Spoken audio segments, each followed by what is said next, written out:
الله أكبر الله أكبر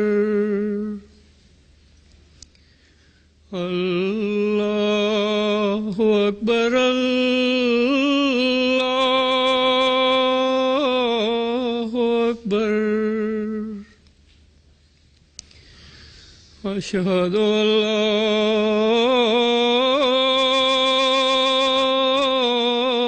إله إلا الله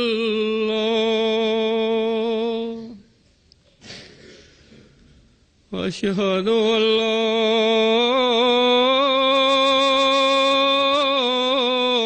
إله إلا الله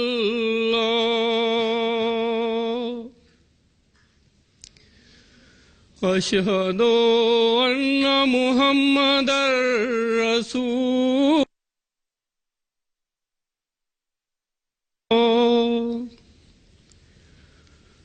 أشهد أن محمدا رسول الله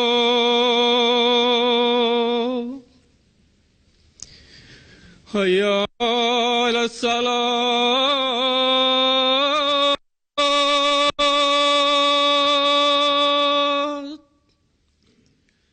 حي على الصلاة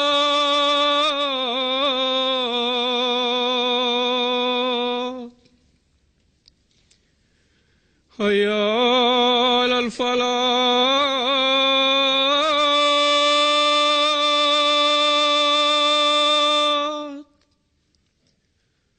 حي على الفلاح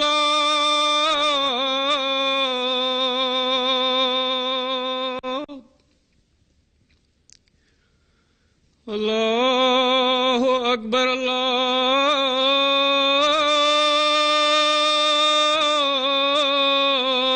الله أكبر لا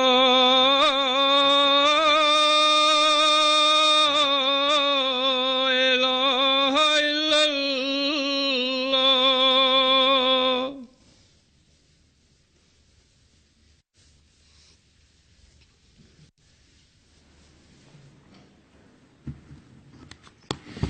السلام علیکم ورحمۃ اللہ.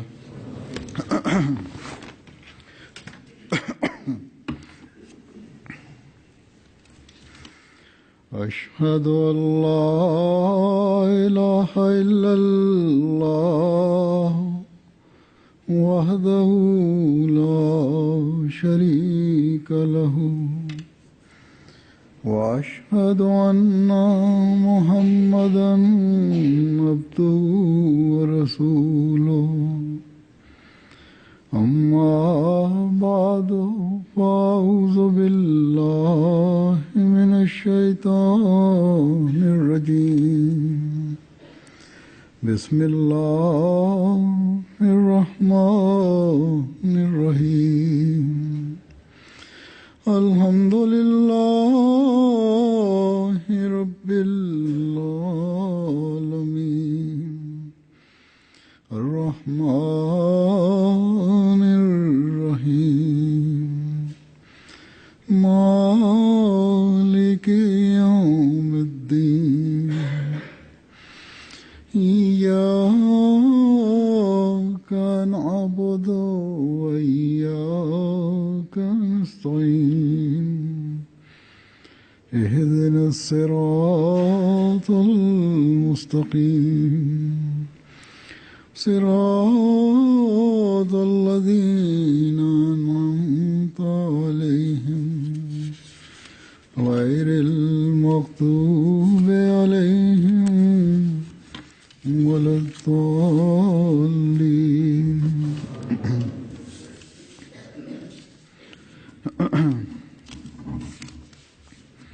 واعتصموا بحبل الله جميعا ولا تفرقوا واذكروا نعمة الله عليكم إذ كنتم أعداء فألف بين قلوبكم فأصبحتم بنعمته إخوانا وكنتم على شفا حفرة من النار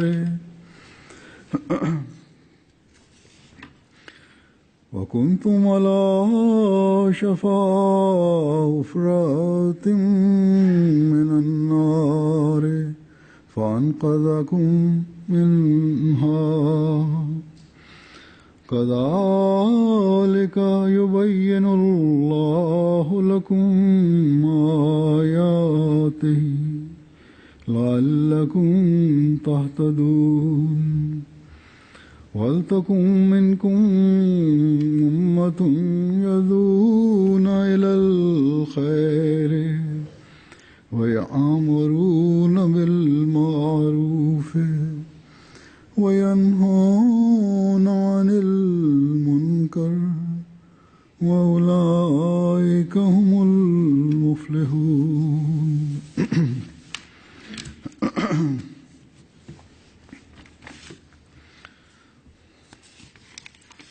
ادعو إلى سبيل ربك بالحكمة والموعظة الحسنة ادع إلى سبيل ربك بالحكمة والموعظة الحسنة وجادلهم بالتي هي أحسن إن ربك هو أعلم بمن ضل عن سبيله وهو أعلم بالمهتدين.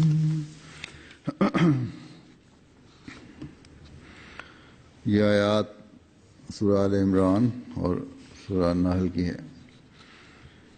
پہلی دو آیات سورہ آل عمران کی ہیں. ان کا مطلب ہے کہ اللہ اور اللہ کی رسی کو سب کے سب مضبوطی سے پکڑ لو اور تفریقہ نہ کرو اور اپنے اوپر اللہ کی نعمت کو یاد کرو کہ جب تم ایک دوسرے کے دشمن تھے تو اس نے تمہارے دلوں کو آپس میں باندھ دیا اور پھر اس کی نعمت سے تم بھائی بھائی ہو گئے اور تم آگ کے گڑھے کے کنارے پر کھڑے تھے تو اس نے تمہیں اس سے بچا لیا.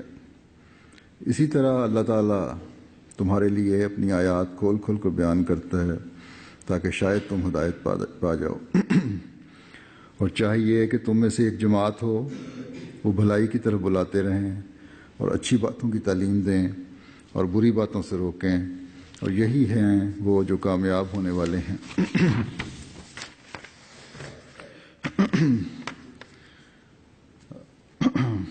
اپنے رب سورہ نحل کی آیت ہے یہ. اس کا ترجمہ ہے اپنے رب کے راستہ کی طرف حکمت کے ساتھ اور اچھی نصیحت کے ساتھ دعوت دے اور ان سے ایسی دلیل کے ساتھ بحث کر جو بہترین ہو.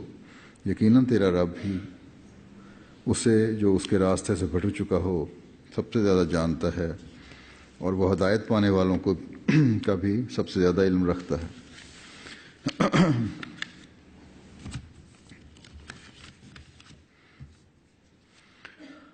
گزشتہ جمعے کو اللہ تعالیٰ کے فضل سے دوسری مسجد کا اسپین کا افتتاح ہوا. بڑی خوش تھی جماعت ساری بلکہ ہے. اور میں نے اس کے حوالے سے کچھ باتیں آپ سے کہی تھیں. اسی حوالے سے بعض امور کی طرف میں مزید توجہ دلانا چاہتا ہوں. جیسا کہ ہم دنیا میں ہر جگہ دیکھتے ہیں اور حضرت مسیح موعود علیہ الصلوۃ والسلام نے بھی فرمایا ہے. آپ فرماتے ہیں کہ اس وقت ہماری جماعت کو مساجد کی بڑی ضرورت ہے. یہ خانہ خدا ہوتا ہے. جس گاؤں یا شہر میں ہماری جماعت کی مسجد قائم ہو گئی تو سمجھو کہ جماعت کی ترقی کی بنیاد پڑ گئی. اگر کوئی ایسا گاؤں ہو یا شہر جہاں مسلمان کم ہوں یا نہ ہوں اور وہاں اسلام کی ترقی کرنی ہو تو ایک مسجد بنا دینی چاہیے.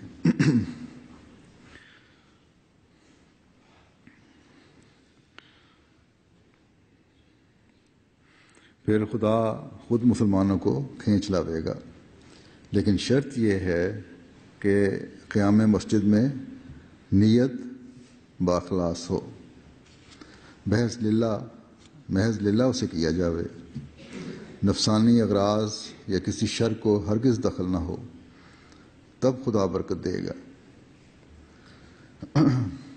یہ اقتباس میں پہلے بھی کئی دفعہ پیش کر چکا ہوں، لیکن اس میں بیان کردہ باتیں اتنی اہم ہیں کہ ہر احمدی کو بار بار انہیں سامنے رکھنا چاہیے۔ پہلی بات یہ کہ یہ خانہ خدا ہے۔ خانہ خدا کے لیے جو باتیں ہمیں پیش نظر رکھنی چاہیے، اس طرف توجہ کی ضرورت ہے۔ اگر یہ یقین ہے کہ خدا ہے اور اللہ تعالیٰ کے فضل سے ہر احمدی اس یقین پر قائم ہے کہ خدا ہے، تو پھر اس کے گھر کے احترام، عزت اور اسے آباد کرنے کی طرف بھی توجہ دینی ہوگی۔ اور جب خدا تعالیٰ کی خاطر اس کے گھر کو آباد کرنے کی طرف توجہ ہوگی، تو پھر عبادت کے ساتھ ساتھ خدا تعالیٰ کے بندوں کے حقوق ادا کرنے کی طرف بھی توجہ ہوگی، آپس میں پیار و محبت سے رہنے کی طرف بھی توجہ کرنی ہوگی۔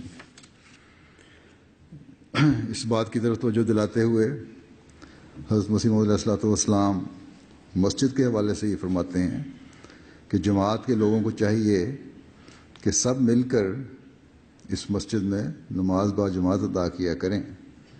جماعت اور اتفاق میں بڑی برکت ہے، پراگندگی سے پھوٹ پیدا ہوتی ہے، اور یہ وقت ہے کہ اس وقت اتحاد اور اتفاق کو بہت ترقی دینی چاہیے اور ادنا باتوں کو نظر انداز کر دینا چاہیے جو کہ پھوٹ کا باعث ہوتی ہیں۔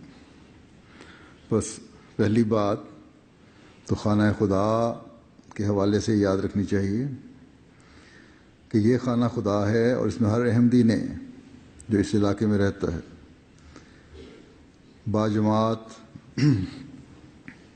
نمازوں کی طرف توجہ کر کے اس کا حق ادا کرنا ہے، اور باجماعت عبادت کا حق پھر اس طرف توجہ دلانے والا ہو کہ ہم نے محبت اور پیار اور اتفاق سے رہنا ہے۔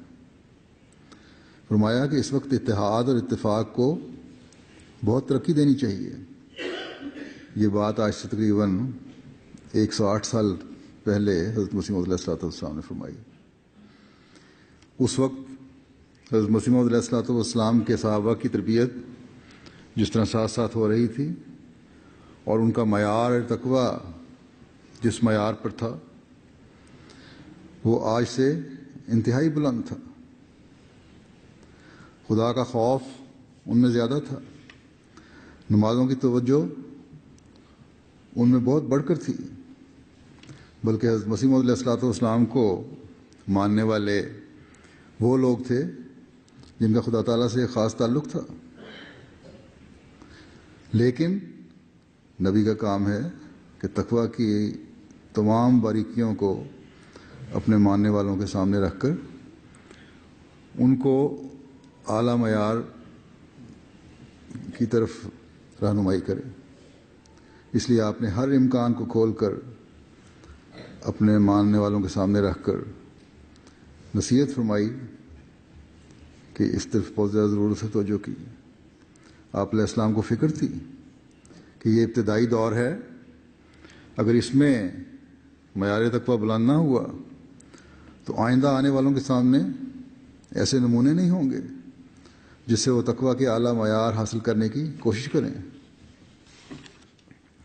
میں نے جو صحابہ حضرت مسیح علیہ الصلوۃ والسلام کے واقعات کا سلسلہ شروع کیا تھا، جس میں بہت زیادہ تشنگی رہ گئی ہے، کیونکہ تمام صحابہ کے واقعات بھی ہمارے سامنے نہیں آئے، اور جو آئے وہ بھی بہت کم اور مختصر تھے۔ لیکن وہی جو سامنے آئے ایسے معیار کے ہیں جو صحابہ کے لیے دعاؤں کی طرف متوجہ کرتے ہیں، اور جو ان صحابہ کی نسل میں سے ہیں، یہاں اسپین میں بھی رہنے والے بھی بعض شاید ہوں، ان کو خاص طور پر اپنے بزرگوں کے لیے دعاؤں اور ان کے نمونوں پر چلنے کی طرف متوجہ ہونا چاہیے۔ اور یہاں تو ہم نے اس ملک میں تو ابھی بے انتہا کام کرنا ہے۔ اس کھوئی ہوئی ساکھ کو دوبارہ قائم کرنا ہے۔ یہاں رہنے والوں کو جو آج سے کئی صدیاں پہلے کھوئی گئی، یہاں رہنے والوں کو دوبارہ دین اسلام کی خوبیاں بتا کر حضرت صلی اللہ علیہ وسلم کے جھنڈے تلے لانا ہے۔ اور اس کے لیے سب سے اہم چیز اللہ تعالیٰ کی عبادت کا حق ادا کرنا، اس سے مدد مانگنا اور ایک اکائی بن کر تبلیغ کا کام کرنا ہے۔ بس صرف حضرت مسیح موعود علیہ السلام کا وقت ہی اتحاد و اتفاق کو ترقی دینے کا وقت نہیں تھا، بلکہ آج بھی جب کہ ہم بہت بڑا دعویٰ لے کر کھڑے ہوئے ہیں کہ اس ملک کو اسلام کے جھنڈے تلے لائیں گے، سب سے پہلے اپنے اندر اتفاق و اتحاد کو ترقی دینے اور اس کے اعلیٰ معیار قائم کرنے کی ضرورت ہے۔ اگر تمام عہدیداروں اور ہر فرد جماعت نے اکائی بننے میں اپنا کردار ادا نہ کیا تو مسجد اور خانہ خدا کا حق ادا کرنے والے نہیں بن سکتے۔ میں نے پہلے بھی کہا تھا کہ مسجد کی خوبصورتی اس وقت کام آ سکتی ہے جب اس کے اندر آنے والوں کی روح کی خوبصورتی نظر آئے۔ جب ہر احمدی کے قول و فعل میں عبادت کے ساتھ محبت اور پیار کے ایک دوسرے کے لیے جذبات نظر آئیں۔ اس بات کو قرآن کریم نے بھی کھول کر ہمارے سامنے رکھ دیا ہے۔ اللہ تعالیٰ نے فرمایا، جو میں نے آج تلاوت کی شروع میں، ترجمہ بھی آپ نے سن لیا ہے کہ آپس میں محبت اور پیار پیدا کرو۔ بس خدا تعالیٰ کے، ورنہ گمراہی ہے اگر نہیں ہوگا یہ پیدا۔ یہ اللہ تعالیٰ کا انعام اور احسان ہے کہ تمہیں اس نے ایک کر دیا۔ بس خدا تعالیٰ کے ہر ارشاد پر، ہر حکم پر، ہر ہدایت پر ایک سچے مومن کو غور کرنا چاہیے۔ ان حکموں سے نہ میں باہر ہوں، نہ آپ باہر ہیں، نہ کوئی عہدیدار باہر ہے، نہ کوئی مربی یا مبلغ باہر ہے، نہ ہی کوئی فرد جماعت چاہے وہ مرد ہے یا عورت ہے باہر ہے۔ جب تک اللہ تعالیٰ کی رسی کو ہم مضبوطی سے پکڑے رکھیں گے، جب تک ہم قرآن کریم کی تعلیم پر عمل کرنے والے بنے رہیں گے، جب تک ہم اللہ تعالیٰ کے اس احسان کو یاد رکھیں گے کہ اس نے ہمیں احمدی ہونے اور احمدیت پر قائم رہنے کی توفیق عطا فرمائی، ہم اللہ تعالیٰ کا بھی حق ادا کرنے والے ہوں گے اور اللہ تعالیٰ کے گھر کا بھی حق ادا کرنے والے ہوں گے۔ جب تک ہم حضرت صلی اللہ علیہ وسلم اور آپ کے غلام صادق اور زمانے کے امام کی باتوں کو مضبوطی سے تھامے رکھیں گے، ہم اللہ تعالیٰ کی نعمت کا حق ادا کرنے والے اور اس کے انعاموں اور احسانوں کا شکر ادا کرنے والے ہوں گے۔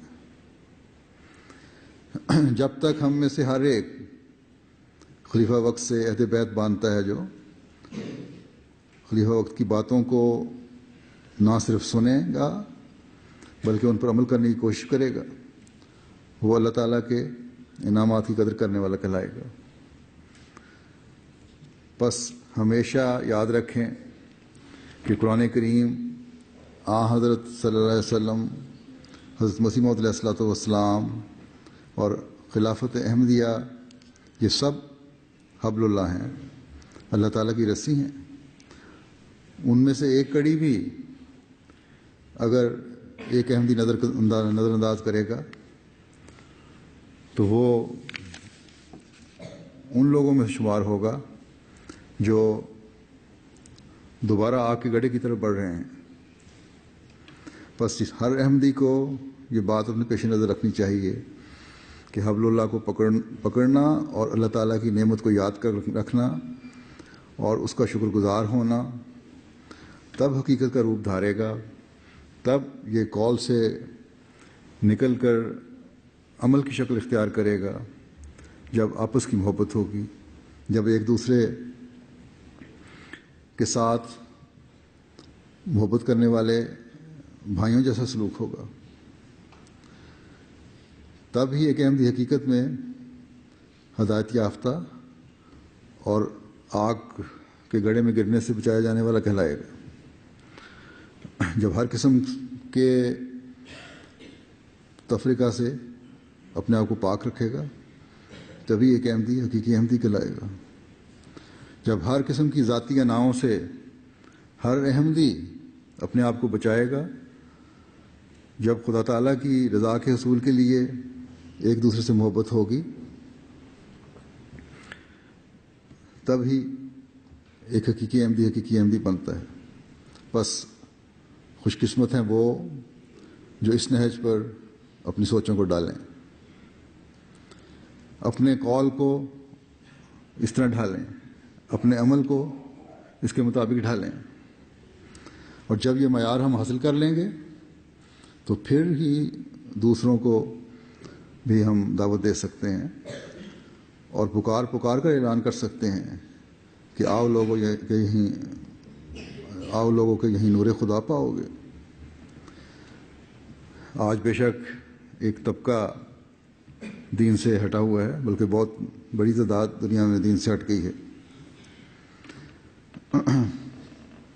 بلکہ اس سے بھی بڑھ کر خدا تعالیٰ کے وجود کا بھی انکاری ہیں، خاص طور پر مغربی ممالک میں۔ لیکن اسپین ایک ایسا ملک ہے جہاں بھی ایک اچھی خاصی تعداد ہے، ایسا طبقہ ہے جس کا مذہب کی طرف رجحان ہے۔ یہاں 2 دن پہلے جو اسپینش لوگوں کے ساتھ ریسیپشن تھی، تو میرے ساتھ یہاں ویلنسیا کی پارلیمنٹ کے صدر بیٹھے ہوئے تھے، تو باتوں میں مجھے یہ اظہار کرنے لگے، اور بڑی فکر سے یہ اظہار تھا کہ اب لوگ دین سے دور جا رہے ہیں، ہمیں ان لوگوں کو دین کی طرف لانے کی طرف کوشش کرنی چاہیے۔ اس لیول کے آدمی عموماً دین سے ہٹے ہوئے ہوتے ہیں اور دنیا داری کی طرف مائل ہوتے ہیں، ابھی تک جن لوگوں سے بھی مغرب میں میرا واسطہ پڑا ہے۔ لیکن یہاں اس سطح پر بھی میں نے دیکھا ہے دین کی طرف رجحان ہے، مذہبی آدمی ہیں۔ تو یہ فکر ایسے لوگوں کو بھی ہے۔ تو دین جو حقیقی دین ہے وہ تو اب خدا تعالیٰ نے واضح طور پر فرما دیا ہے کہ اسلام ہے۔ اس لیے کوئی اور دین نہ تو بندے کو خدا تعالیٰ کے قریب لا سکتا ہے اور نہ ہی اس میں اتنی سخت ہے۔ اب صرف دین اسلام ہی ہے جو بندے کو خدا کے قریب کرنے کی طاقت رکھتا ہے۔ لیکن اسلام کو پھیلانے کی بھی جن لوگوں کی ذمہ داری ہے اور جن کو اللہ تعالیٰ نے آسان کرتے ہوئے حبل اللہ کا سرا پکڑا دیا ہے وہ احمدی ہیں۔ بس اگر ہمارے قول و فعل میں تضاد ہوگا، اگر ہم چھوٹی چھوٹی باتوں پر اختلاف کرنے بیٹھ جائیں گے، ایسے اختلاف جو ہماری اکائی کو نقصان پہنچانے والے ہوں، جو ہماری ذمہ کاموں کو بجا لانے اور ان کے اعلیٰ نتائج نکالنے میں روک بننے والے ہوں، تو یقیناً ہم خدا تعالیٰ کے آگے جواب دہ ہوں گے۔ جیسا کہ میں نے پچھلے خطبے میں بھی بتایا تھا کہ ہزاروں اسپینش جن کو صدیوں پہلے جن کی بنیاد اسلام تھی، ان میں سے ہزاروں ایسے لوگ ہیں جو اسلام میں دوبارہ داخل ہوئے ہیں اور ہو رہے ہیں، لیکن حقیقی اسلام کا بھی ان کو پتہ نہیں۔ تو حقیقی اسلام سے ہم نے انہیں آگاہ کرنا ہے۔ یورپ اور دوسرے مغربی ممالک میں کئی ایسے احمدی ہیں وہاں کے مقامی جو روحانیت کی تلاش میں مسلمان ہوئے، لیکن مسلمان لیڈروں یا علماء نے انہیں اس روحانی مقام کی طرف رہنمائی نہیں کی جس کی ان کو تلاش تھی، تو پھر مزید جستجو ان میں پیدا ہوئی اور انہیں پھر وہ احمدیت کے قریب لے آئی۔ تو یہ بات ہر احمدی کے لیے باعث توجہ ہے کہ نئے آنے والوں کو احمدیت کی آغوش میں روحانی سکون ملتا ہے، اور اس کے لیے ہمیں جو پرانے احمدی ہیں ان کو بھی اپنے اوپر نظر رکھنی ہوگی۔ اگر پرانے احمدیوں نے، خاص طور پر پاکستانی احمدی جو باہر آباد ہیں، انہوں نے اپنی ذمہ داری کو ادا نہ کیا تو ان سچ کے متلاشیوں کو وہ دین سے دور کرنے والے ہوں گے، وہ کردار ادا کر رہے ہوں گے کہ ان کو دین سے دور کریں۔ بس ہر احمدی کو اپنی ذمہ داری کو سمجھنا چاہیے۔ ریسیپشن میں نے ذکر کیا ہے، اس میں نے اسلامی تعلیمات کے حوالے سے مختصراً مختلف پہلو بیان کیے تھے۔ تو ایک خاتون جو مجھے اسپینش لگیں، بعد میں جو کھانے کے بعد ملنے آئیں، اسکارف وغیرہ باندھا ہوا تھا، تو انہوں نے بتایا کہ میں مسلمان ہوں۔ تو میں نے انہیں کہا آپ شکل سے تو اسپینش لگتی ہیں، اور یہ بھی بتایا کہ میں فلاں مسلمان تنظیم کی عہدیدار ہوں، اور مجھے کہنے لگیں کہ اسلام کی خوبصورت تعلیم بڑے اچھے رنگ میں تم نے بیان کی ہے، اور مجھے بڑی خوشی ہوئی ہے اس کی۔ تو جب میں نے انہیں یہ کہا کہ آپ اسپینش لگتی ہیں، تو مولوی کرم اللہ صاحب ظفر جو ہیں پرانے مبلغ تھے، ان کے ایک بیٹے میرے ساتھ کھڑے تھے، انہوں نے کہا کہ اسپینش ہی ہیں اور اب انہوں نے اسلام قبول کیا ہے۔ انہوں نے لفظ استعمال کیا تھا کنورٹ ہوئی ہیں۔ تو وہ خاتون فوراً بولی کہ نہیں، میں کنورٹ نہیں ہوئی، بلکہ میں اپنے دین میں، اپنے باپ دادا کے دین میں دوبارہ واپس آئی ہوں۔ تو یہاں ایسے بہت سے لوگ ہیں جن کو اپنے آباء و اجداد کے دین اور اپنی بنیادوں اور اپنی روٹس کی تلاش ہے۔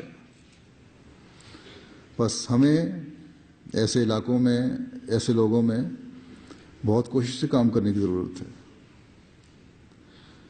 لیکن بار بار میں کہہ رہا ہوں کہ اگر اس کام میں برکت ڈالنی ہے تو اپنی حالتوں کو خدا تعالیٰ کے حکموں کے مطابق ہمیں ڈھالنا ہوگا۔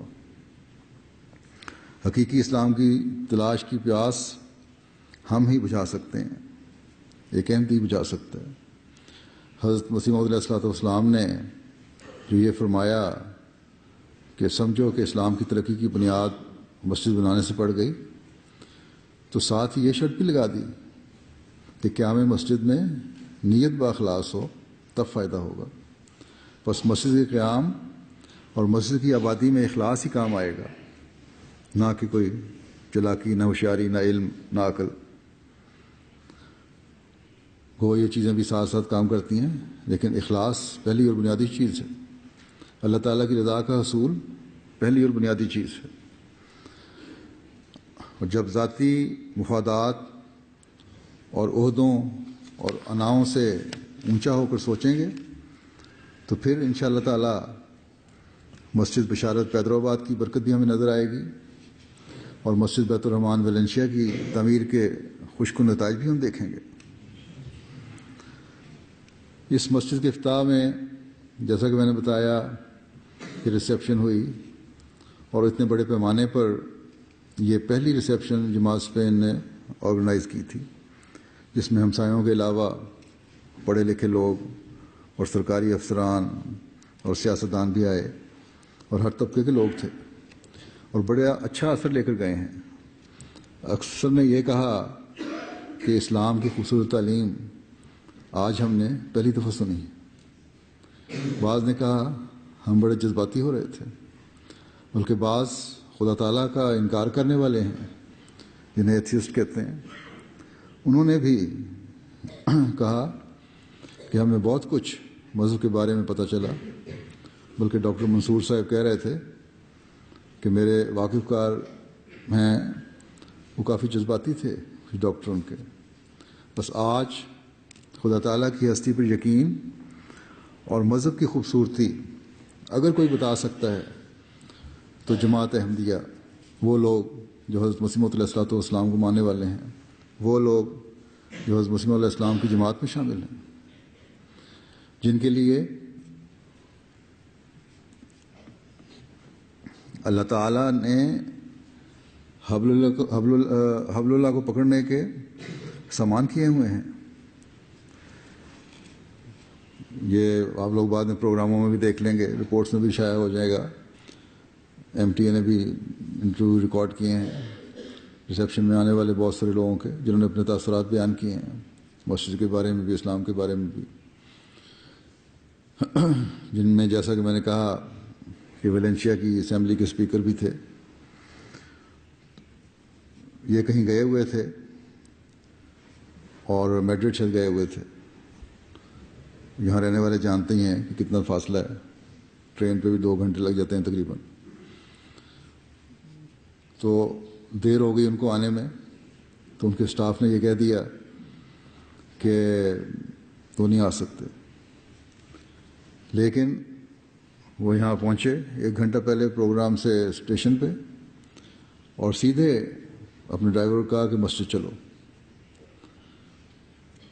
اپنے کسی سرکاری کام سے گئے ہوئے تھے، مجھے انہوں نے بتایا کہ آج دوپہر میں وزیر خارجہ کے ساتھ میٹنگ تھی، وہاں گزار کے آیا ہوں، لیکن پھر بھی انہوں نے اس کو اہمیت دی مسجد کے پروگرام کو، اور سیدھے یہاں تشریف لائے۔ اور پہلے ان کا خیال تھا کہ آدھا گھنٹہ بیٹھوں گا پھر چلا جاؤں گا، اور پھر بیٹھے، بڑی دلچسپی سے باتیں سنیں، باتیں کیں، اور کہنے لگے کہ بڑی خوبصورت تعلیم ہے اسلام کی، تو انہوں نے بیان کی ہے۔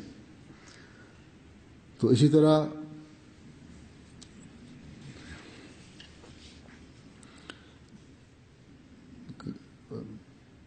کئی اور لوگ بھی تھے جو یہاں آئے ہوئے تھے، سیاستدان تھے، وکیل تھے، ڈاکٹر تھے، ممبر آف پارلیمنٹ تھے، سب نے بڑا اچھا تاثر لیا۔ جیسا کہ میں نے کہا کہ یہ پہلا فنکشن تھا جو اسپین کی جماعت نے اس پیمانے پر آرگنائز کیا، اور 108 کے قریب یہ افراد تھے جو اسپینش یہاں آئے ہوئے تھے۔ ہمسائے جو پہلے مخالف تھے یہاں مسجد بنانے کے، وہ بھی آئے ہوئے تھے، ان میں سے کئی، اگر کوئی شبہات تھے بھی ان میں بعض میں جن کا اس نے اظہار کیا اس وقت بھی، تو میری تقریر کے بعد وہ دور ہو گئے۔ میں نے ہمسایوں کے حقوق اور اسلام میں اس کی اہمیت سے ہی بات شروع کی تھی۔ تو بہرحال دنیا کی اب اس طرف نظر ہے، اور اس مسجد کے بننے کے بعد اب یہ بن گئی ہے، افتتاح کے بعد، اخباروں میں آنے کے بعد مزید نظر ہوگی۔ ہم نے اپنا کردار ادا کرنا ہے، بس اس ذمہ داری کو سمجھنے کی ضرورت ہے۔ ان تلاوت کردہ آیات میں سے آل عمران کی جو دوسری آیت ہے، اس میں اللہ تعالیٰ نے، جس میں پہلی آیت میں تو اتفاق و اتحاد کی طرف زور دیا ہے تاکہ ہدایت پر قائم رہو اور گمراہی سے بچو، اور اللہ تعالیٰ کے انعامات سے حصہ لیتے چلے جاؤ۔ تو دوسری آیت میں فرمایا کہ تم میں سے ایک جماعت ایسی ہو جو یدعون الی الخیر کرنے والی ہو، جو بھلائی کی طرف بلانے والی ہو۔ بس جس جماعت کا، جو جماعت بھلائی کی طرف بلائے اور نیکیوں کی تلقین کرے اور برائیوں سے روکے، ذکر ہے یہ تو ایک جماعت ایسی ہو، یہ جماعت سب سے پہلے مبلغین اور مربیان کی جماعت ہے، وہ پہلے مخاطب ہیں، کیونکہ آپ مربیان کو خلیفہ وقت نے تربیت کے لیے اور تبلیغ کے لیے اپنا نمائندہ بنا کر یہاں بھی اور دنیا میں بھی بھیجا ہے۔ آپ وہ واعظ ہیں جو نصیحت کرتے ہیں، جو یہ بات دنیا کو بتا رہے ہیں کہ اگر نجات چاہتے ہو تو حبل اللہ کو پکڑ لو، اگر دنیا و آخرت سنوارنا چاہتے ہو تو محبت، پیار اور بھائی چارے کو فروغ دو۔ اگر خود مربیان اور مبلغین اعلیٰ معیار قائم نہیں کریں گے تو دنیا کو کس طرح نصیحت کریں گے؟ مربیان کا کام جماعت کی تربیت بھی ہے اور تبلیغ بھی۔ پس دونوں کاموں کے لیے بلند حوصلہ ہونا اور بلند حوصلہ دکھانا بہت ضروری ہے۔ صبر کے اعلیٰ معیار قائم کرنے بہت ضروری ہے۔ اطاعت کے اعلیٰ معیار قائم کرنا اور کروانا بہت ضروری ہے۔ اپنے قول و فعل میں مطابقت رکھنا بہت ضروری ہے۔ جیسا کہ میں نے کہا، مربیان جماعت کی دینی اور روحانی ترقی کے لیے خلیفہ وقت کے نمائندے ہیں، بس اس نمائندگی کا حق ادا کرنے کی کوشش کریں۔ سخت حالات بھی آئیں گے، بعض لوگ اور عہدیداران کے رویے ایسے ہوں گے جو پریشان بھی کریں گے۔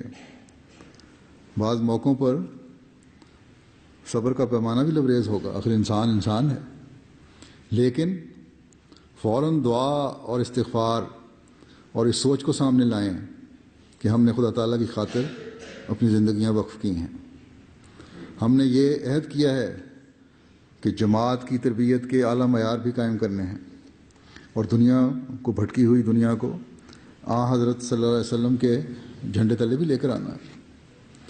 جب یہ سوچ ہوگی تو کسی کی بات آپ کو اپنے مقصد کے حصول سے یا حصول کی کوشش سے ہٹا نہیں سکے گی۔ العزت للہ ہر وقت آپ کے سامنے رہے گا۔ ایک عہد جو آپ نے کیا ہے اپنی زندگیاں وقف کرنے کا، وہ آپ کے سامنے رہے گا۔ اللہ تعالیٰ کی بڑائی اور عزت ہی آپ کے سامنے رہے گی، نہ کہ اپنی۔ عہدیداران کے غلط رویوں کی برداشت آپ کو خدا تعالیٰ کی رضا حاصل کرنے والا بنا رہی ہوگی، کیونکہ ہر قسم کے حالات میں آپ یامرون بالمعروف پر عمل کر رہے ہوں گے۔ بس مربی کا کام صرف اپنے آپ کو تفریقہ سے بچانا اور آگ کے گڑھے سے دور کرنا نہیں، بلکہ دنیا کو بھی تفریقے سے بچانا ہے اور آگ کے گڑھے سے دور کرنا ہے۔ اور یہ کام، جیسا کہ میں نے کہا، قربانی کے بغیر نہیں ہو سکتا۔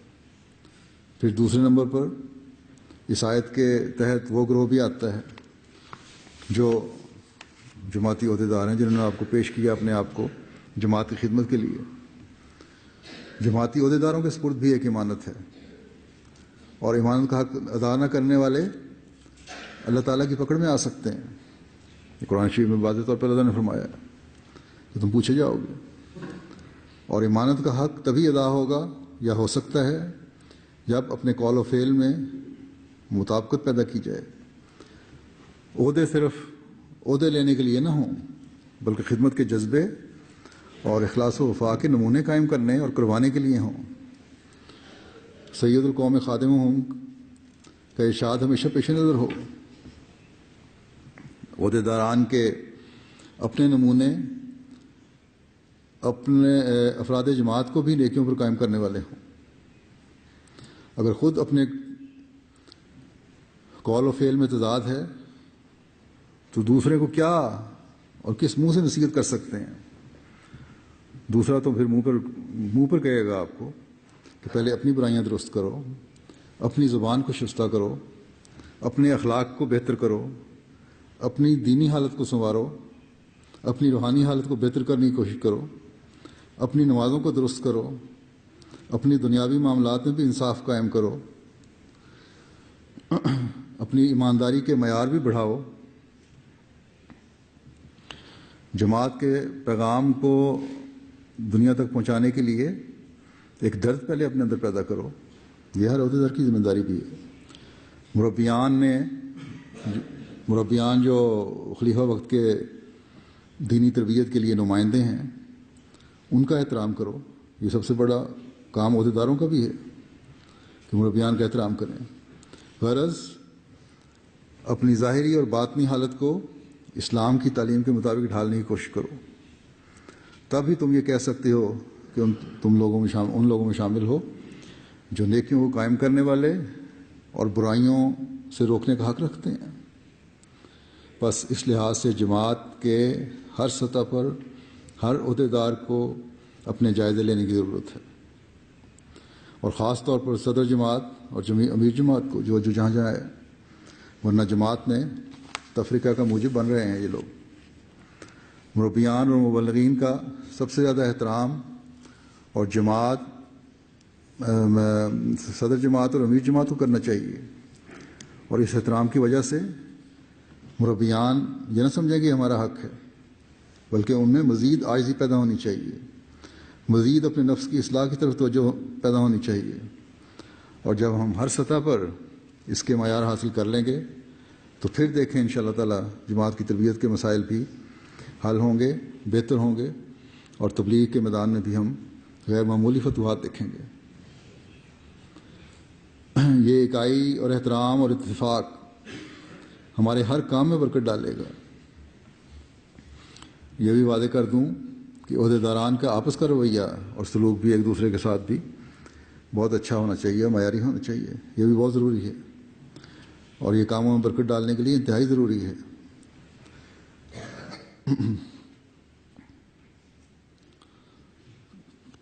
اگر پھوٹ پڑی رہے، ایک دوسرے سے اختلافات بڑھتے چلے جائیں، عزت اور ناؤں کا سوال پیدا ہوتا چلا جائے، صبر اور حوصلہ کم ہوتا جائے، تو پھر نتیجے بہت منفی قسم کے نکلتے ہیں۔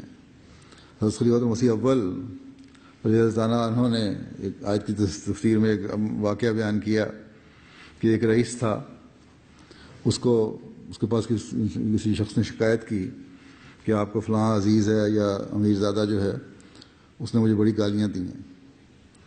اس رئیس نے اس کو بلایا، اس دوسرے شخص کو جس نے امیر زادے کو، اور اس کو بے انتہا گالیاں دیں، اور وہ خاموشی سے سنتا رہا۔ اس کے بعد رئیس نے اسے کہا کہ تم نے اسے کیوں گالیاں دیں اس شخص کو؟ تو وہ امیر زادہ کہنے لگا کہ یہ شخص نے پہلے مجھے برا بھلا کہا تھا اور مجھ سے صبر نہیں ہو سکا، اس لیے میں نے اسے گالیاں دیں۔ تو اس رئیس نے اسے کہا کہ میں نے تمہیں گالیاں دیں اور تم خاموشی سے سنتے رہے۔ اس کا مطلب یہ بات نہیں کہ تمہیں صبر نہیں تھا، تمہیں صبر تھا تو تم میری باتیں سنتے رہے، صرف اس لیے تم نے اس کو گالیاں دیں اور برا بھلا غیر ضرور سے زیادہ کہہ دیا کہ وہ تمہارے سے کمتر تھا، یا تم اس کو کمتر سمجھتے تھے۔ اور صبر، اگر تم صبر دکھاتے جو دکھا سکتے تھے، یہی میں نے تمہارا ٹیسٹ لیا صبر کا، اور تم نے دکھایا میرے سامنے۔ بس یہ معیار ہیں ہمیں صبر دکھانے کے، کہ اگر اپنے سے اونچا بھی، اگر اونچے کے سامنے جس طرح ہم صبر کرتے ہیں، اپنی حیثیت سے بڑے کے سامنے یا طاقتور کے سامنے ہم صبر کرتے ہیں، کمزور یا اپنے برابر والے سے بھی اتنا ہی صبر دکھائیں، تبھی ہم ہر قسم کے فتنے اور فساد ختم کر سکتے ہیں۔ دنیا کو ہم نصیحت کرتے ہیں، اسلام کی خصوصی تعلیم بتاتے ہیں، لیکن وقت آنے پر ہم میں سے اکثریت ہے جو صبر کا دامن چھوڑ دیتی ہے۔ اگر ہم یہ معیار حاصل کر لیں تو ہماری تبلیغ کے میدان بھی مزید کھلتے چلے جائیں گے۔ عام افراد جماعت یہ نہ سمجھیں کہ واقفین زندگی اور عہدیداران کی ذمہ داریاں ایسا ہی۔ آپس میں محبت و پیار کو بڑھانا، صلح اور صفائی کو قائم رکھنا، اللہ تعالیٰ کی رسی کو مضبوطی سے پکڑے رکھنا، اللہ تعالیٰ اور اس کے رسول صلی اللہ علیہ وسلم کی باتوں کو سننا اور ان پر عمل کرنا، حضرت مسیح موعود علیہ السلام کی تعلیم کے مطابق اپنے تقویٰ کے معیار بڑھانا، خلیفہ وقت کی باتوں پر لبیک کہنا اور کہنا، یہ ہر احمدی کی ذمہ داری ہے، اور یہی چیز جماعت کی اکائی کو بھی قائم رکھ سکتی ہے۔ عہدیداران کا عزت و احترام کرنا اور جماعتی معاملات میں ان کی اطاعت کرنا یہ ہر فرد جماعت پر فرض ہے۔ آپس کے تعلقات میں گھروں میں بھی اور باہر بھی اپنے اعلیٰ اخلاق کے نمونے قائم کرنا ہر احمدی کی ذمہ داری ہے، تبھی آگ کے گڑھے سے گرنے سے بچائے جائیں گے۔ اور پھر صرف خدا تعالیٰ نے یہی نہیں کہا کہ تبلیغ صرف مبلغین کا کام ہے یا چند ان لوگوں کا کام ہے جو اپنے آپ کو دعوت الگلی پیش کر دیتے ہیں۔ بے شک اللہ تعالیٰ نے ایک گروہ کا ذکر کیا ہے، لیکن دعوت اللہ کے بارے میں عام حکم بھی ہے۔ اگر ہمیں حضرت صلی اللہ علیہ وسلم کے ہر حکم کی پیروی کرنی اور اسوے پر چلنے کا اللہ تعالیٰ نے فرمایا ہے تو تبلیغ کے کام میں بھی پیروی کرنی ہوگی۔ اللہ تعالیٰ نے جو میں نے تیسری آیت سورہ نحل کی پڑھی اس میں یہی فرمایا ہے، یہ ذمہ داری ہم پہ ڈالی ہے، ہر ایک کی ذمہ داری ہے، ہر مربی کی، ہر عہدیدار کی، ہر فرد جماعت کی، مرد کی اور عورت کی، کہ خدا کے راستے کی طرف بلائیں اور پھر بلانے کا طریق بھی بتا دیا۔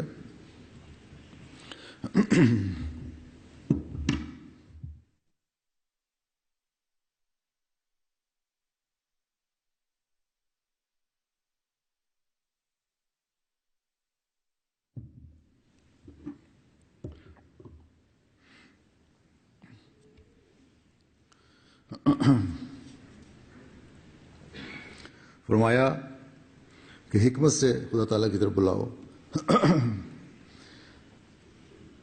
اب جو تمہارا تعارف دنیا میں پھیل رہا ہے، لوگ تمہاری طرف متوجہ ہو رہے ہیں، مسجد کے بننے کے ساتھ مزید راستے تبلیغ کے کھل رہے ہیں، اخباروں نے بھی لکھنا شروع کر دیا ہے، تو پھر اس سے فائدہ اٹھاتے ہوئے تبلیغ کی حکمت کو سمجھ کر پھر اس فریضے کو ادا کرو، یہ اللہ فرماتا ہے۔ اللہ تعالیٰ نے جو حکمت کا لفظ تبلیغ کے لیے استعمال کیا ہے تو اس کے بہت سے معنی ہیں، مختلف حالات اور مختلف لوگوں کے لیے راستوں کی طرف نشاندہی کر دی، کس طرح کن لوگوں سے تم نے واسطہ رکھنا ہے۔ پہلی بات تو یہ کہ دین کا علم حاصل کرنا بہت ضروری ہے، جو قرآن کریم کے پڑھنے اور اس کی تفاسیر کے پڑھنے سے حاصل ہو سکتا ہے۔ اپنی دلیلوں کو مضبوط کرو، پھر بعض باتیں جو مزید وضاحت کی ہوئی ہے احادیث میں حضرت صلی اللہ علیہ وسلم نے فرمائی ہیں، ان کے ذریعے سے دلیلوں کو مضبوط کرو۔ اسلام کے ساتھ ساتھ حضرت صلی اللہ علیہ وسلم کی ذات پر بعض اعتراض کیے جاتے ہیں، تو ان کے بارے میں بھی مضبوط دلیلیں قائم کرو، حاصل کرنے کی کوشش کرو۔ پھر حکمت کے معنی عدل کے بھی ہیں، بحث میں ایسی باتیں اور ایسی دلیلیں کبھی نہیں کرنی چاہیے، لانی چاہیے جو اعتراض پر مبنی ہوں، اور بجائے اس کے کہ اسلام کی اس تعلیم کے ہر موقع پر ایک مسلمان سے انصاف کے تقاضے پورے ہونے چاہیے، بعض ایسی باتیں ہو جائیں جو اچھے اثر کے بجائے غلط اثر ڈالیں، جو انصاف کے بجائے ظلم پر مبنی ہوں۔ غیر احمدیوں میں ہم دیکھتے ہیں کہ جہاں علمی لحاظ سے مار کھانے لگتے ہیں، فوراً ظلم اور گالی گلوچ اور ایسی باتوں پر اتر آتے ہیں جو وہ خدا کے کلام کی حکمت ظاہر کرنے کے ان کا گن ظاہر کر رہی ہوتی ہے۔ ہمیں تو حضرت مسیح موعود علیہ السلام نے اپنے علم کلام سے اس قدر لیس فرما دیا ہے کہ ہمارے کسی قول سے تبلیغ کے دوران ناانصافی اور ظلم کا اظہار ہو ہی نہیں سکتا۔ بس حکمت سے تبلیغ کے لیے حضرت مسیح موعود علیہ السلام کے کلام کا مطالعہ بھی ضروری ہے، اور یہ صرف تبلیغ میں ہی مدد نہیں دے گا، بلکہ ہر احمدی کی تربیت میں بھی ایک کردار ادا کر رہا ہوگا یہ۔ اسی طرح حکمت نرمی اور بردباری کو بھی کہتے ہیں، اس میں صبر بھی شامل ہے۔ تبلیغ میں نرمی اور صبر بہت ضروری چیز ہے۔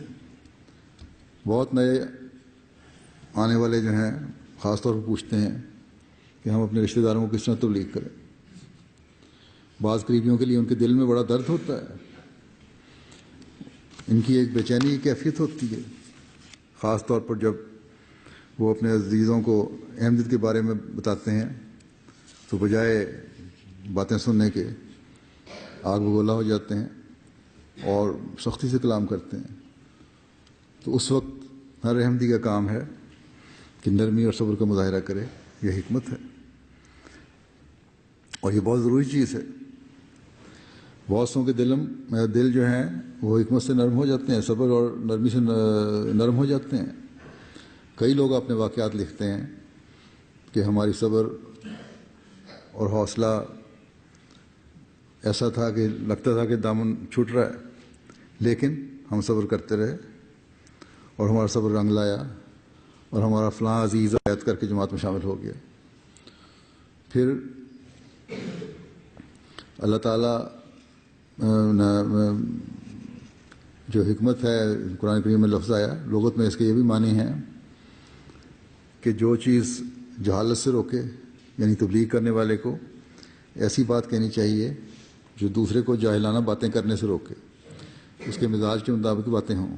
ایسی بات نہ ہو کہ ایسی باتیں تمہارے منہ سے نکل جائیں جو اس کو مزید جہالت پر ابھارنے والی ہوں. بے شک مولویوں کا طبقہ یا بعض ایسے لوگوں کا طبقہ جن کے دل پتھر ہو چکے ہیں اور اللہ تعالیٰ کی تقدیر نے ان کے لیے جہالت کی موت ہی مقدر کر دی ہے.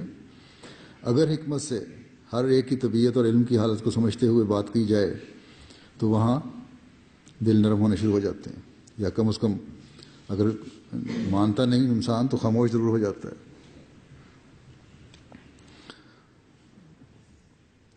بلکہ خدا تعالیٰ کو نہ ماننے والے اور مذہب کے خلاف جو لوگ ہیں ان کے بھی دل نرم ہو جاتے ہیں اور وہ غلط اور جاہلانہ اعتراضات کرنے سے باز آ جاتے ہیں. جیسا کہ میں نے کہا, ریسیپشن کی مثال دیتا ہوں, یہاں آنے والوں میں بہت سارے لا مذہب لوگ بھی تھے.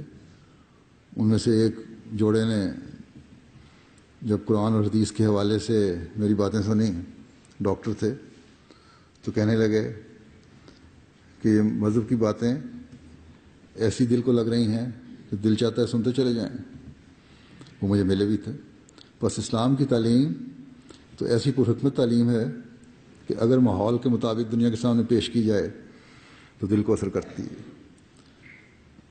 میں دوبارہ کہتا ہوں کہ اب یہ میدان جو صاف ہو رہے ہیں, یہ تعارف بڑھ رہے ہیں, انہیں آپ نے سنبھالنا ہوگا اور انہیں سنبھالنا آپ میں سے ہر ایک کا کام ہے. پھر حکمت یہ بھی تقاضا کرتی ہے کہ کبھی کوئی غلط بات نہ ہو بلکہ سچی اور صاف بات ہو. اور اسلام نے تو ایسی خوبصورت اور سچا تعلیم دی ہے, اسلام ایسا خوبصورت سچا مذہب ہے کہ اس کے لیے کوئی ضرورت ہی نہیں ہے کہ کوئی گول مول بات کی جائے. ہم ان علماء کی طرح نہیں کہ جو کہتے ہیں کہ حکمت کے تقاضے پورے کرنے کے لیے اگر جھوٹ بھی بولنا ہو تو بول دو, اور یہ ان کی تفسیروں کی کتابوں میں لکھا ہوا ہے. وہ حکمت کیسی ہے جس میں جھوٹ ہے؟ جہاں جھوٹ آیا وہاں انصاف, عدل اور امن ختم ہوا, اور جہاں یہ چیزیں ختم ہوئیں وہاں فتنہ اور فساد پیدا ہوا.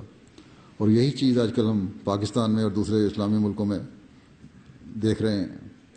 اور جب فتنہ پیدا ہو تو پھر وہاں اسلام نہیں رہتا. بس اسلام کی حقیقی تعلیم اگر کوئی پھیلا سکتا ہے, اگر کوئی بتا سکتا ہے, تو احمدی جس کی ہر بات صداقت, عدل اور علم پر منحصر ہے.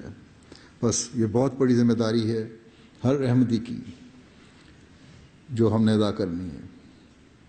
اللہ تعالیٰ نے فرمایا کہ اسی طرح حکمت کے تقاضے پورے کرو, یعنی اپنے علم کو بڑھاؤ, اپنے صبر کے معیار کو بڑھاؤ, اپنے عدل کے معیار کو بڑھاؤ, اپنی روزمرہ زندگی میں اس چیز کا اظہار کرو, اپنے اندر مزاج شناسی پیدا کرو, کیونکہ مزاج شناسی کے بغیر بھی تبلیغ نہیں ہو سکتی. مزاج شناسی بھی تبلیغ کے لیے ایک اہم گر ہے. تو پھر تمہارا وائز واز جو ہے وہ اعلیٰ ہو سکتا ہے، تمہاری تبلیغ جو ہے وہ پر حکمت ہو سکتی ہے، تب تم موعظہ حسنہ پر عمل کرنے والے ہو سکتے ہو۔ اس کا مطلب یہ ہے موعظہ حسنہ کا کہ ایسی بات جو دل کو نرم کرے، بس حکمت کے تقاضوں کو پورا کرتے ہوئے جو بات ہو وہ دلوں کو نرم کرتی ہے۔ یہاں مختلف قومیں آباد ہیں، ان کے لیے مختلف طریق سوچنے ہوں گے کہ کس طرح ان کو آسن رنگ میں تبلیغ کی جائے۔ اس کی طرف بھی اللہ تعالیٰ نے رہنمائی فرما دی ہے کہ جادلہم باللتی ہے آسن، یعنی تبلیغ ایسی آسن دلیل اور حکمت کے ساتھ ہو، تمہاری نصیحت ایسی دل کو لگنے والی ہو کہ دل نرم ہونے شروع ہو جائیں۔ اپنا کام تبلیغ کا کرنا ہر احمدی کا کام ہے، باقی اس سے پھل لگانا خدا تعالیٰ کا کام ہے، ہدایت فرمانا خدا تعالیٰ کا کام ہے، لیکن اس کام کے لیے جیسا کہ میں نے شروع میں کہا تھا، اپنی حالتوں کو بدلنے کی سب سے زیادہ ضرورت ہے، تبھی بات اثر کرتی ہے، تبھی دلیلیں کارگر ہوتی ہیں۔ حضرت مسیح موعود علیہ الصلوۃ والسلام نے ایک موقع پر نصیحت کرنے کے طریق کی طرف رہنمائی کرتے ہوئے فرمایا کہ جسے نصیحت کرنی ہو اسے زبان سے کرو، ایک ہی بات ہوتی ہے، وہ ایک پیرائے میں ادا کرنے سے ایک شخص کو دشمن بنا سکتی ہے اور دوسرے پیرائے میں دوست بنا دیتی ہے۔ پس جادلہم باللتی ہے آسن کے موافق اپنا عمل درآمد رکھو۔ اسی طرز کلام کا نام ہی خدا تعالیٰ نے حکمت رکھا ہے۔ پس یہ حکمت سے بات کرنا آپس میں بھی ضروری ہے اور تبلیغ کے لیے بھی ضروری ہے، تربیت کے لیے بھی ضروری ہے اور دنیا کو خدا تعالیٰ کی طرف بلانے کے لیے بھی ضروری ہے۔ تبلیغ کے راستے تو اللہ تعالیٰ نے اپنے فضل سے کھول دیے، اس سے فائدہ اٹھانے اور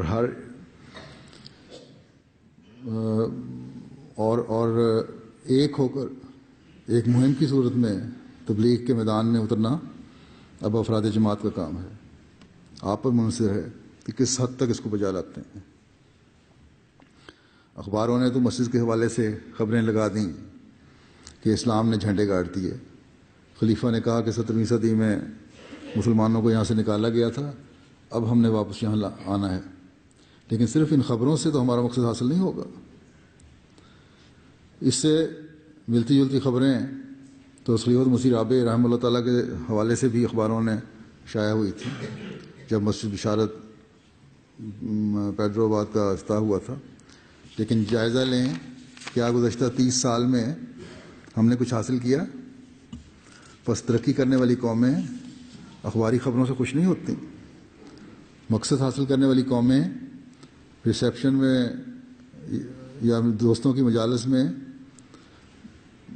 مہمانوں کے جذباتی اظہار سے خوش نہیں ہو جایا کرتی ہیں، بلکہ اپنے جائزے لیتی ہیں، نئے نئے پروگرام بناتی ہیں، آپس میں ایک اکائی بن کر نئے عزم کے ساتھ اپنے پروگراموں کو عملی جامہ پہناتی ہیں، اور اس وقت تک چین سے نہیں بیٹھتی جب تک اپنے مقصد کو حاصل نہ کر لیں۔ چھوٹی چھوٹی باتیں ان کی نظر میں کوئی حیثیت نہیں رکھتی، اس ٹو میں نہیں رہتی کہ امیر جماعت نے، صدر جماعت نے میرے متعلق کیا بات کی تھی، بلکہ ایسی باتیں پہنچانے والوں کو، ترقی کرنے والے لوگ یہ کہتے ہیں کہ ان چھوٹی چھوٹی باتوں کی میرے سامنے کوئی حیثیت نہیں ہے۔ میں تو زمانے کے امام کے ساتھ عہد بیعت باندھا ہوا ہے اور اسے میں نے پورا کرنا ہے کہ دین کو دنیا پر مقدم رکھنا ہے۔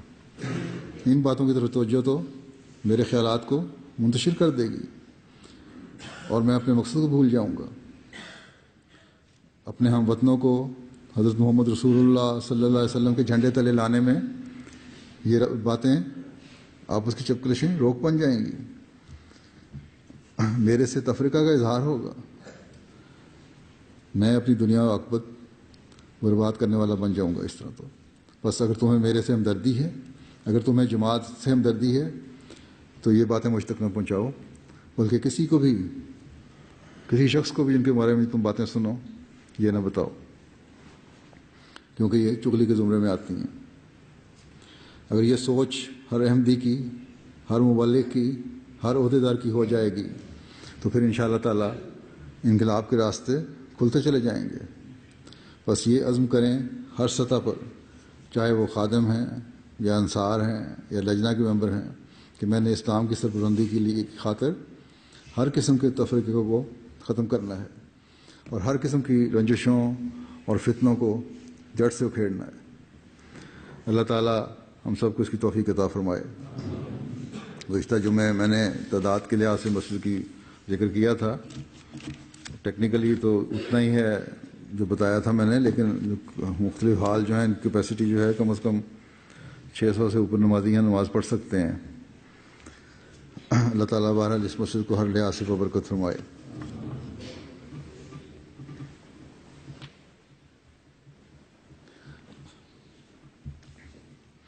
الحمد للہ نحمده ونستعینه ونستغفره ونؤمن به ونتوکل علیہ ونعوذ باللہ من شرور انفسنا